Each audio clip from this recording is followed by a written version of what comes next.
তবে এ পর্যন্ত মৃতের যে আমরা সর্বমোট তালিকা পেয়েছি 2 জন মহিলা সহ মোট 13 জন, কুমিল্লায় 4 জন, ফেনীতে 1 জন, চট্টগ্রামে 2 জন, নোয়াখালী 1 জন, ব্রাহ্মণবাড়িয়া 1 জন, লক্ষ্মীপুরে 1 জন এবং কক্সবাজারে 3 জন। ক্ষতিগ্রস্ত লোক সংখ্যা হচ্ছে যে 44,97,535 জনের হিসাব আমরা এই মুহূর্তে আমাদের কাছে রয়েছে। আর পরিবার যদি বলেন সেক্ষেত্রে হলো যে 11 জেলায় 8,87,629 জন। আপনারা জানেন যে বাংলাদেশে এই মুহূর্তে সর্বমোট 11টি জেলায় বন্যা প্লাবিত আছে, যার মধ্যে সিভিয়ার অবস্থায় রয়েছে ফেনীতে, এটা সবচেয়ে বেশি।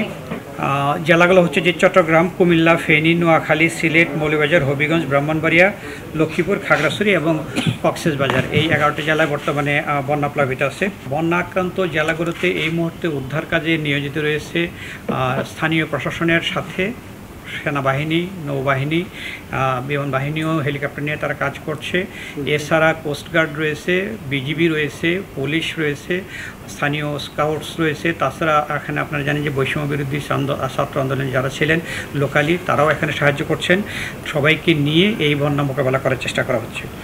আর প্রত্যেকটা জেলাতে এখানে সার্বক্ষণিকভাবে কন্ট্রোল রুম খোলা হয়েছে, সেখান থেকে তারা মনিটর করছে। এছাড়া যেটি করছে সেখানে হচ্ছে যে গতকাল মাননীয় উপদেষ্টা আমাদের এই মন্ত্রণালয়ের জনাব ফারুকিয়া আজম বীর প্রতীক, তিনি গিয়েছেন কুমিল্লা থেকে, তারপরে ফেনীতে যাওয়ার পথে এসে আজকে তিনি ফেনীতে আছেন, ফেনীর পথে আছেন।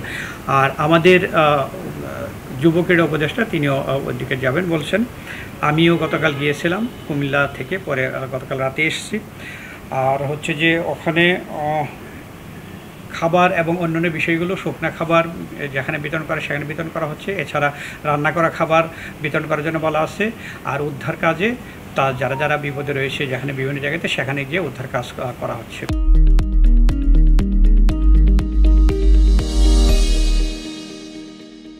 আজকেও চেষ্টা করা হচ্ছে, যেখানে যেখানে পারছে, যেভাবে পারছে, যখন পারছে দেওয়া হচ্ছে। এমনকি আপনারা জানেন যে ফেনীর কথা যদি বলি, ফেনীতে সবচেয়ে বেশি বন্যা প্রকল্প, তো ওখানে আশেপাশে যে জেলাগুলো আছে ওই জেলাগুলোতে যদি তাদের কোনো রিসোর্স থাকে সেই রিসোর্সগুলো মোবিলাইজ করার জন্য আমি বলেছি।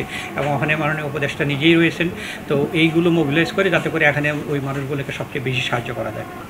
আমরা নিরাপদ আশ্রয় নিয়েছি এ পর্যন্ত 3,160টা আশ্রয়কেন্দ্র খোলা হয়েছে। এখানে এই আশ্রয়কেন্দ্রগুলোতে 1,88,739 জনের মতো আমরা ইভাকুয়েট করেছি।